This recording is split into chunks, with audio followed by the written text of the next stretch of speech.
Jesus Christ walked out of a grave. He walked out of hell. He paid the price of judgment, was born again through his own blood, because he didn't sin. It wasn't his sin he was dying for. He was dying for our sin, and then he was born again by his own righteous blood. Isn't that amazing? How do you think Jesus went from death to life? He became death in his spirit. He became sin. He himself then needed a redeemer, so to speak, not for his own sin. Don't start calling me a heretic. But he died for our sin, but he was still dead.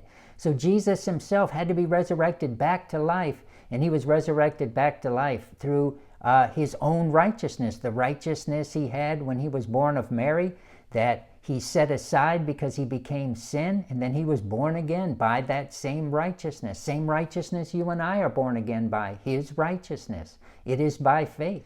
This is he that came by water and blood, Jesus Christ, not by water only, but by water and blood.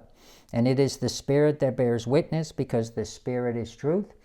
Again, not big S as in Holy Spirit, small s as in born again Spirit. How did you get born again? Because you bore witness that Jesus came by water and blood, that Jesus was God. He became a man, born through the womb of Mary, with life in his spirit. He was the only candle lit. Everybody else was spiritually dead. Jesus was the only one with spiritual life.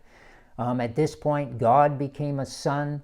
At this point, the first member of the Godhead became a father. He was the father to the Son, the only begotten Son, born of Mary, born into a body capable of sin, but he never sinned, lived out a sinless life, and then died in our shoes, in our place. Judgment for sin, became sin, went to hell to pay that price, and then was resurrected, which is born by blood. He was resurrected by his own righteous blood. He went from death to life. Jesus had to be born again. Again, not for his own sin, but because he became our sin. He still had to get life back, and he got that life back by blood. He was born by blood, by his own righteous blood, born from the dead, back into that same body, now glorified, and he sits at the right hand of the Father as a glorified man.